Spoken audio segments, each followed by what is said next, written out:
Welcome to the MSEC podcast. I am your host, Dr. LaShonda Garrison, and today's episode is titled Protecting the Promise, Military Families and the Special Education Experience. This episode is brought to you through the generous support of USAA. To USAA, we say thank you for investing in this mission. You are helping to create connections, build understanding, and ensure military families have both direct support and caring professionals who truly understand their journey. Thank you for making this episode possible. Audio mixing is provided by Consentus Media. Now let's dive in.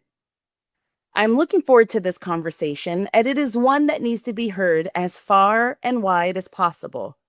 Today, we are talking about a group of children and families whose needs and challenges may not always reach national audiences, but must be heard, as they carry a weight that most people never see. Military-connected children with special education needs move, start over, and navigate new school systems at a rate most families will never experience. And the data shows that every single one of those moves comes with a cost. That is exactly why organizations like Partners in Promise exist. Their mission is to protect the rights of military children in special education and disability communities, ensuring equal access to education, and developing data-informed solutions that equip parents, inform leaders, and enable military students to thrive. Their 2025 Military Special Education Survey reached 277 military-connected families across the country, and what those families shared is both sobering and important. The full white paper will be released at the end of May 2026, and today we get an early look at what the data is telling us. Dr. Jenna Kremko is the Director of Research at Partners in Promise, and Crystal DeVos-Mahini is the Policy Researcher and Legal Analyst. Welcome to you both. Thanks for having us. Happy to be here. Thank you so much, Dr. Garrison. Yes, it is truly a pleasure. I'm so excited to have this conversation with both of you today. But before we get into the findings, I want to understand who participated in this survey. Because context matters, Dr. Kremko, the majority of respondents are active duty, and many are at ranks that suggest they have been in the military for a significant period of time. These are not families who are new to navigating military systems. So, who are these families, and why does the respondent profile matter when we are interpreting what the survey is telling us? Yeah, that's a really good question. And it is good context to understand who are the people who are taking this survey, and then who do those people represent in terms of their families as well. So what we're finding in the demographic data is that the families who responded to the survey were really not new to the military lifestyle. As you mentioned, they'd been in the military for at least 11 years. The vast majority of them, like something like over 80% of them, had been in at least 11 years. We had a variety of families with different ranks take the survey, with a larger concentration in like the mid to late career ranks. So again, that just suggests that these are folks who were not new to the military. They understood what the military service was about. They understood kind of what that lifestyle meant. And these were also folks who had moved at least 3 times since the birth of their child with disabilities.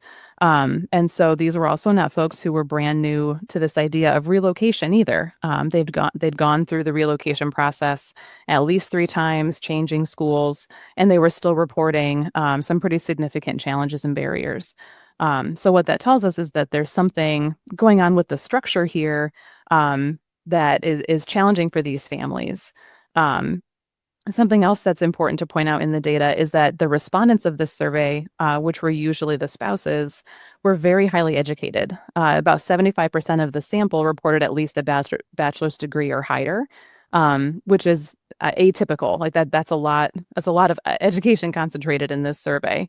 And Yes. so, yeah, and so these families who are mid to late career, they've been in the military a while, they're experienced with moves, they have higher levels of education. They have a lot more support and resources available to them than some other families might. And so, if these folks are having trouble, how much more might an early career military family with less education, less experience have? So it just kind of highlights that, this sample might be, although presenting a lot of challenges, like the more resourced side of the challenges in special education.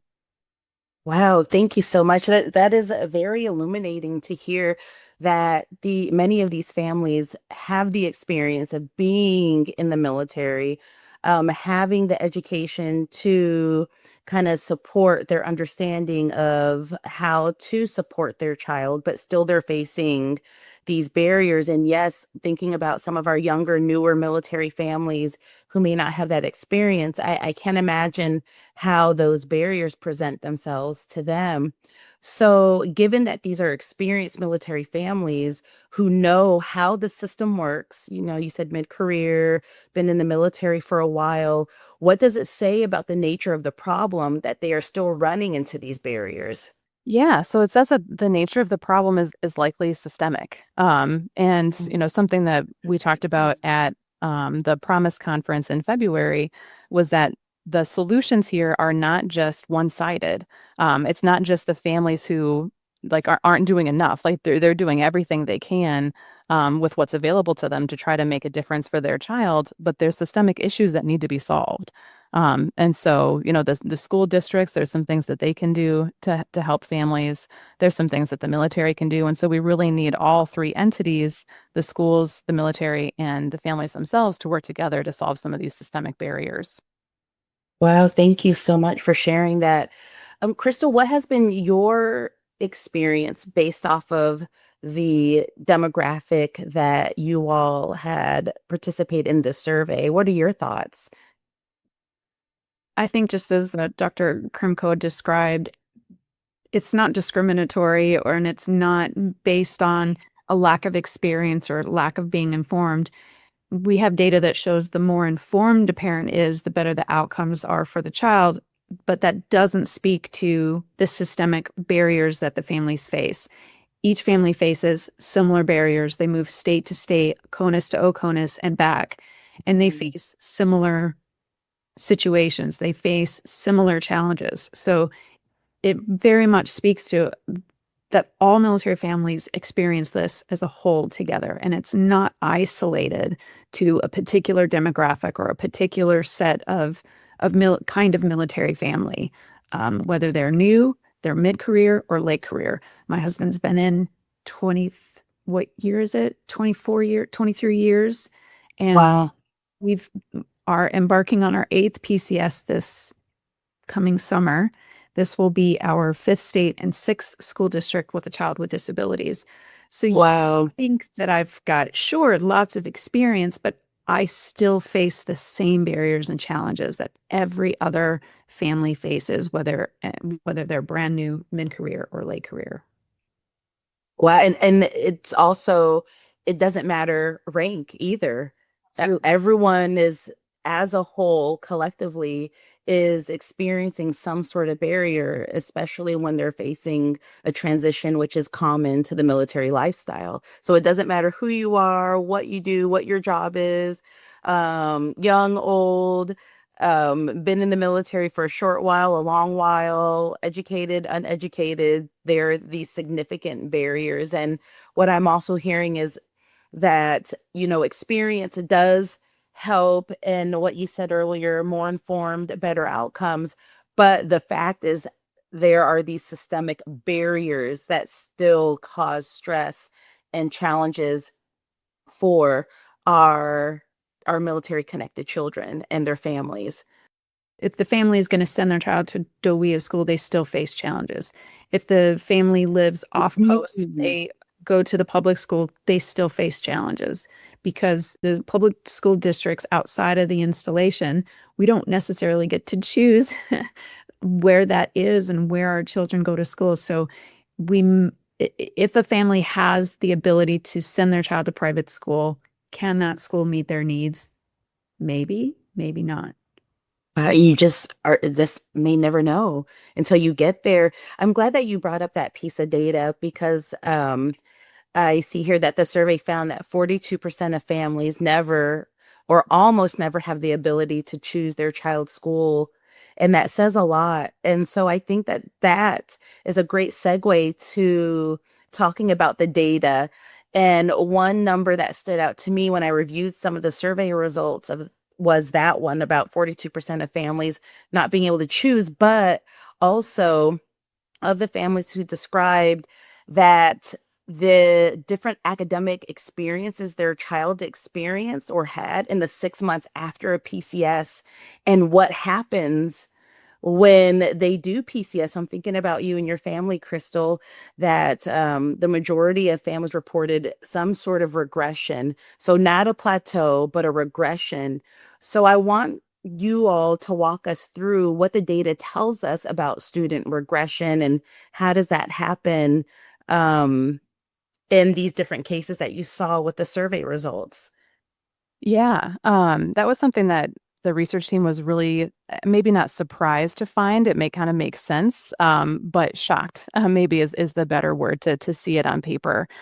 So we asked the respondents to talk about or to rate the child's level of progress or regression in various academic skill or various skills and services within 6 months after a PCS. So these were things like, rate your child's academic skills, behavior, communication, social, personal hygiene, like things that might be on an IEP.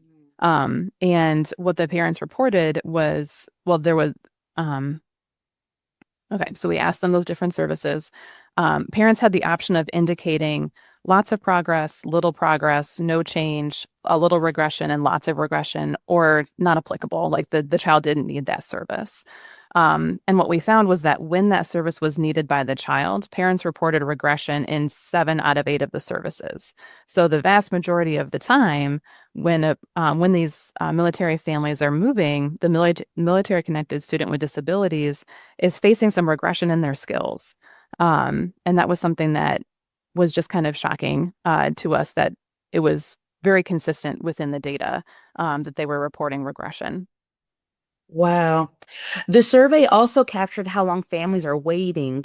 Can you talk us through the timeline data and what it means for a child who was losing that time? Yeah, of course. So we asked parents after relocation, what is the average number of months that they waited for special education services? And the average number of months was about 3.5 months, which I know doesn't really seem like all that much, but when you put it in the context of a school year, that's about of a third of a school year. And so with military True. families, yeah, with military families moving every 2 or 3 years on average, those military connected students with disabilities are losing 3 months of service every time. And so like that loss of service really adds up over the course of an educational career. Yeah, I'm Um, thinking about that. A third, potentially a third of a loss every single move. And mhm, if students are moving 2 to 3 times, every 2 to 3 years, what does that look like? How many, what, because if we quantify that, it could be years mhm, that students are losing. We right. calculate it as an average of 21.5 months over an academic Wow. 12. And that of course varies every per child and state to state, but it's a significant amount of academic loss, instructional loss, learning loss. Yes. And there Wow. was right, and there was a range of responses. Like some families indicated they had services within about a month, but others indicated they waited 10. Um, and something that's be really interesting for follow-up for future surveys is why, like what Mhm. happened there that a family is waiting 10 months to get special education services. So it really does run the gamut between, getting services rather quickly and waiting a very long time, but the average was about 3 months. Okay. And so thinking about those families who are experiencing bigger gaps too, I can't imagine the what that could look like potentially. Because right now we have 21.5 months, but 10 months added to that, that's significant. So behind every data point as a child who is starting over in a new school, sometimes more than once, what does this experience actually look like for the student at the center of it? And what does the research tell us about the broader impact on their development and sense of belonging? I can give a practical example of what this might look like. Say you have an Hmm. autistic child who in one state and one school district receives ABA help at school, like an ABA provider in the school system to help them to assist the child throughout the day. The military family moves to a new school district, that school in a different state, that district does not provide that similar service at their district. So they have to evaluate the child, determine that there's a need, hire someone, train or find someone to train that person, redevelop the IEP to meet that need, and then the services start. And then maybe a year later, that family is PCSing to do it all over again. So that autistic child doesn't have the help and assistance that they need to be successful throughout their day for months. And if you look at a child who is placed in a general education setting with supportive services, with, say, inclusion or push and services, that child is in general education. So you would think that they're receiving that instruction. But if they have a dyslexia and the need with that dyslexia, it requires a specific time with a reading specialist. But the district, again, doesn't have that particular specialist. They have to find someone, train that person. Oh. So it's not just your very high need children, but it's your general education who receive specialized instruction through push and services or inclusion who still receive that gap of instruction. Yeah, and something that's not captured in the survey data, like yes, we have that the gap of services, but what's not captured is the amount of time it takes to also build rapport. So even after the 3.5 months Yeah. where now you're getting service, the child has to build rapport with those new therapists, those new teachers, which like can take some time sometimes. And so like the effectiveness of intervention that might be provided after 3.5 months may not really come into play until a month or two later, after there's rapport that's been built up and the child trusts what's going on and the therapist knows the student and can adapt intervention and supports. And so the effectiveness of intervention may be delayed even further.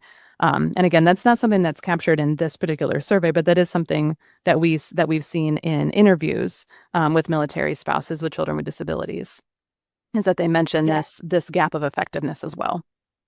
Wow, both of your points are so important. I think I just didn't put that into words of thinking about the relationships, having a service on an IEP that may not be available at the school, but so then we have to find the person and train them up to provide that service of care.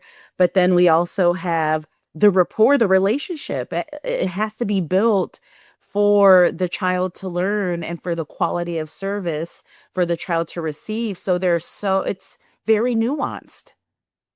Another example that I would give, because you asked about how does this affect the student particularly? Say a student is placed in a general education setting with a team of teachers because that's where they have placement and availability. 2-3 months into it, they realize, oh, hey, this isn't really working out. The student is not fitting into this. This isn't the best fit or placement for this child, even though they should be receiving service in the general education or inclusion setting. They find a different teaching team. Hey, this teacher actually does have some kind of a reading specialty, or they develop the student might develop a rapport with that other teacher, or there just might be another opportunity for that student to transfer into a different classroom. That student is then having to get to know that teacher, that classroom, group of students, different routine. So the disruption to their learning environment is intense. And as adults, we have more of a capacity to cope and handle circumstantial change, but children are still developing those skills. So the system is sort of making decisions about the child they're not the ones having to cope and deal with that change. And so it can really affect that child's ability to learn. And like we talked about, to feel safe and to feel connected. And that's interesting too, because then you add that layer of being a military connected child, and there's a whole other set of dynamics that go with that on top of these experiences too. So my Right. heart just goes out to all these babies. Connecting with peers, which is so important. Gosh. That's a limited time. Yes. This might be too much information on my little one, but he has a group of friends. We're PCSing this summer. He has a group of friends at school. And I said, why don't you write your friends' phone numbers down so you can stay in touch with them after we leave? And he says, I'm good. S- I- Man, it's so Already, hard. yeah, so he's already anticipating, I'm okay. I'm gonna Yeah. play. So, I just found that alarming of, oh, he's already mentally and emotionally preparing for separating from his current peers, knowing that we're going to PCS to a new place. So you can even see just the transition in him as you're transitioning, and yeah, it's heartbreaking as a parent to watch. A little side note for us, I remember when our one of our children, we moved back to the States for a little bit, and like we withheld, some of his classmates reached out to him from their teacher, and we're like, oh, he's just adjusting right now. We're going to wait. We're going to hold on to this. We're not going to show him that he has gotten this yet. And I felt guilty because I'm like, his classmates from his other school, they're, showing him love. It was like Valentine letters or something, but he was just getting good. We So wonder we wonder how that affects them, because they have their whole social life that is very internal to who they are as children, why would they share that with parents? There is that dynamic separation, but they have their whole internal selves that we don't really know about. We are responsible to foster and engage, but yes. we make sure that their little hearts are protected. I know it's so hard. So that leads me to this next set of questions of, we have the numbers and we have what the numbers are telling us, but one amazing thing that I think about the surveys that you were able to ask families to speak for themselves, like tell us what it is that you need or want. So Crystal, you work directly in advocacy with these military connected families. So the open-ended responses in the survey point to some very specific themes about what families believe needs to change. One of the findings in particular is that 82% of families who are homeschooling cited their child's school being unable to accommodate their needs as a reason for them choosing to homeschool. So it's not a lifestyle preference necessarily. This is a family who maybe has run out of options. So even just something like this and them just sharing, why they chose this option, what did you glean from those open-ended responses? You're right, 82% said that either the public or private school could not accommodate or meet their child's needs. That was closely followed by the mental emotional well-being of their child at 68%. So that really tells us that the schools could not meet their child's needs, that they needed to take it upon themselves. They saw the need to take it upon themselves to provide the environmental supports their children need, because it wasn't being provided in the school. So the parents are prioritizing the effect of the moves, the effect that the PCSs and the transfers have on the children. They're making that a priority because kids who are challenged mentally and emotionally are not able to learn. No one, I think Mm-hmm.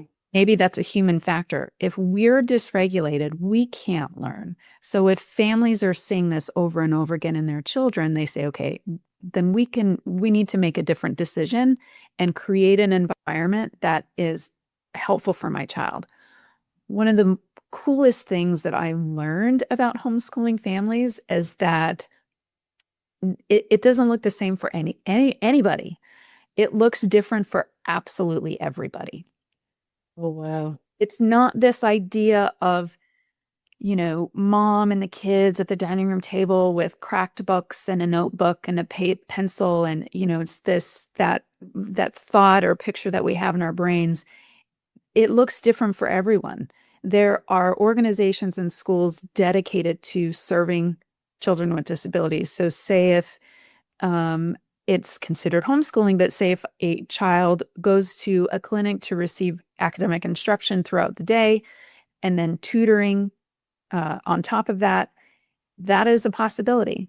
If it's an ABA clinic where they whole day and receive life skills to help with all of the things that whatever the child needs, and they receive again tutoring to address the academic needs, that too is called homeschooling. So there's Oh, wow. different pockets of how to educate children with disabilities that don't fit into our preconceived notion of what homeschooling is. However, no matter what the data indicates, the reason that parents are choosing that is because they're prioritizing their child's academic needs and their emotional and mental well-being over being in a brick and mortar school environment. That's pretty powerful to learn, and just thinking also about the continuity of care that they can provide their child too. That's eye-opening, especially I really love what you said that it looks different for everyone. So outside of homeschooling families, what other recommendations were families saying that they needed or wanted to see changed? And where do either of you think schools and systems are positioned to respond to those recommendations? Yeah, that's a really good question. We asked parents in the survey to talk about, what are some suggestions they had for schools after that. We asked them to talk about what are some suggestions they had for schools to support military families after PCS and then throughout the school year. And we're still analyzing that data, but there's a few different themes that we can talk about.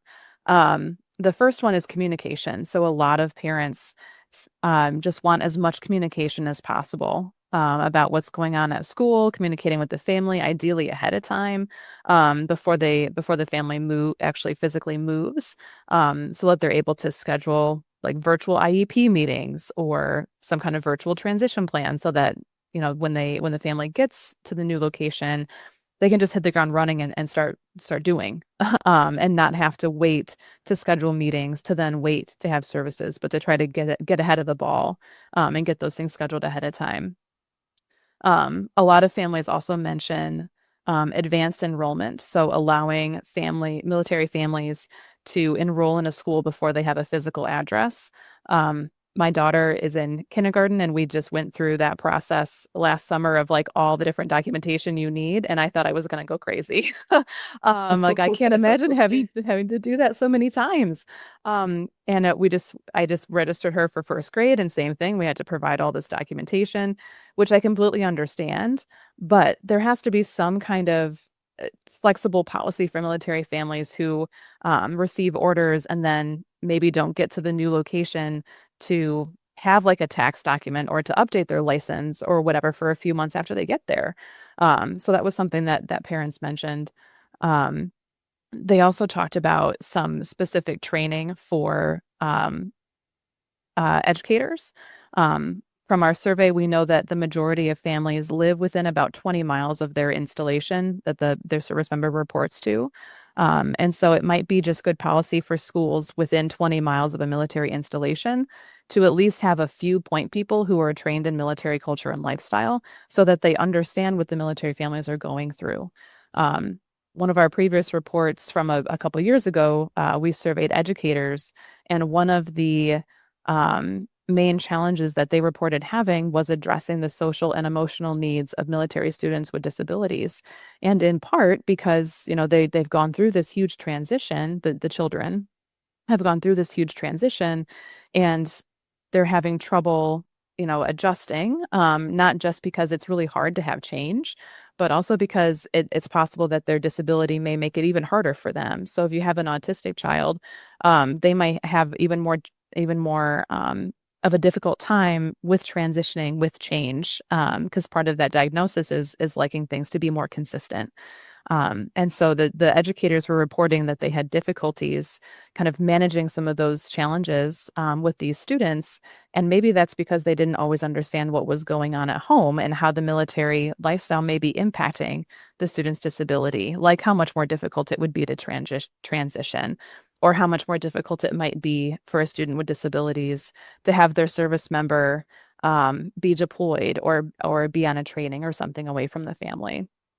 One of the things we talk about a lot with military family advocacy with children with special education needs is whether the military family should divulge that they are a military family to the public school district.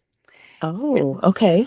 Had many conversations about this of should they or shouldn't they? Because the school district, if they know we're military, they know we're temporary, maybe.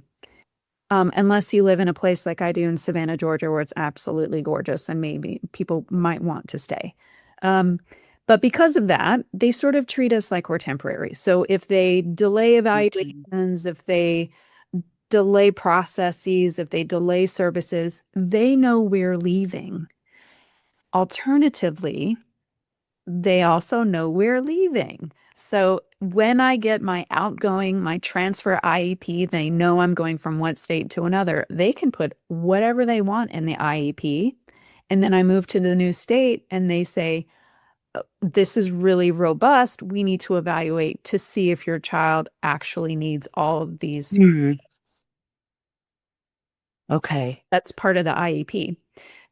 So there's the school of thought is divulge. One school of thought is divulge that you're a military family. It helps educators, helps inform the admin staff, helps inform, the all of the educational providers in the school of what is going on, like Dr. Kremko said, with that child. The other side of that is it's none of their business. They don't need to know. That's for me to decide. I remember when my son he was really struggling in kindergarten. And I kept, and yes, my husband was deployed. Well, I think he's acting this way because dad is gone. And I finally just turned and it was a very challenging year. And I finally said, that's none of your business to associate what my autistic high need child is experiencing with dad being gone. It in a sense felt like they were trying to absolve themselves of needing to figure out what was going on with my son and how to help him succeed in his school day. So I would never tell or advise another military family, definitely tell the school district that you're military. Why not? It is up for that military family to decide for themselves how they feel comfortable navigating it and what works for them. Maybe they've done that before and it didn't work in their favor, that they felt that way. Yes, I was thinking like past experiences and I will only speak to myself. I've experienced both. I've okay. experienced it in where they are hugely sympathetic. They are hugely understanding. Those teachers show up for my kids. They're in ways that I could never anticipate or ask them to. And on the other side, because they knew I'm temporary, because they know, and we Partners in Promise has data on this, filing a state complaint isn't going to go anywhere because we're going to PC that investigation is over and the state knows. And then you'll be gone. Exactly. And they know that. I'm so glad that you both are sharing these things. I think people need to hear how this looks for families and the tough choices that they have to make. And the choices don't stop there. I want to turn to one of these other significant findings that came out of this survey, and that is the connection between what families are experiencing in the special education system and whether they choose to continue to serve. And that this is not just a family issue. It has direct implications for military readiness. So I'm also thinking about what you just said, Crystal. You're in Savannah. If you choose to stay, that it's completely different. You can make different choices, but sometimes if people choose to stay, it could cost them their service potentially or deciding and choosing to stay in. So the survey found that more than a third of families indicated they are likely to leave military service because of their special education experience. And another significant portion cited their EFMP experience as a factor. When you see those numbers together, what does that tell us about the relationship between access to special education services and a family's decision to continue serving? Yeah, so it tells us that these families are experiencing some real challenges. If you're willing to consider leaving the lifestyle that you know, leaving the career that you enjoy, because you're having such a hard time with transitioning your child with all the special education challenges that might be occurring, like that's a big deal. And so it highlights that we really need to provide more supports to these families who are doing everything they can to just make it easier for them, make the transition easier. Something that I think about in relation to the retention question is, military families with children with disabilities are members of two really high need groups that sometimes have competing demands, right? So on the one hand, they're a military family, and so they have all of the benefits and the challenges, the barriers that go along with that. So things like moving frequently, service related separations, those kinds of things. But they're also a part of the disability community, and there's a lot of benefits and challenges with that too. Things like navigating the IEP process, multiple professionals. We know from previous research that military or that families of children with disabilities spend more time in caretaking roles. So like getting your child ready for the morning, depending on what type of disability your child has, may take a lot longer. Parents need to become the child's advocate, which takes a lot of time and energy and effort. And so, military families with children with disabilities have these two experiences that require a lot of their time and are very demanding. And during this relocation process is when we really see that that demands from both communities are really at an all-time high, and they kind of influence each other. And so, what we're seeing in the retention data is that, for around a third of families, this kind of inflection point of relocation and the increase of military demand and the increase of disability demand is just really challenging. And so any supports that we can provide to the families to make that transition, to make that inflection point less, are going to be really beneficial. Thank you so much. And I cannot believe it's almost time. I could listen to you both for hours, and don't be surprised if you see a message from me with questions later. But before we close, I want to give you both the opportunity to leave our listeners with something to hold on to. After everything the survey has revealed, where do you see reason for hope? And what is the one thing you want military families, educators, and leaders to do with what they have heard today? Well, I would like to flip the script on the last data point that yes, one third have indicated that special education needs are a reason that they might choose to separate from the military, but two-thirds of military families Oh. indicate that they want to stay in. That tells me that even with the challenges presented before them, Mhm. just as Dr. Kremko very eloquently described, they still choose to serve their country. That speaks to, you can say the overused word of resiliency, that Mhm. what I how I define that is fortitude. These families, these children, the service Mm. members, they embody a powerful amount of fortitude to be able to make that choice to stay in and continue to serve. I think that's extraordinary. It speaks to so much of the dynamism of our military family members and how important it is for them to continue serving even in the face of these challenges. That gives me Nice. a lot of hope. That gives me so much hope. I'm like, I have your words written down, but wow, you're right. Didn't think about, sorry to interrupt you, Dr. Krumka. I didn't think about the two-thirds that are saying, I still want to do this. That gives me so much hope. Dr. Kremko, we would love to hear your voice.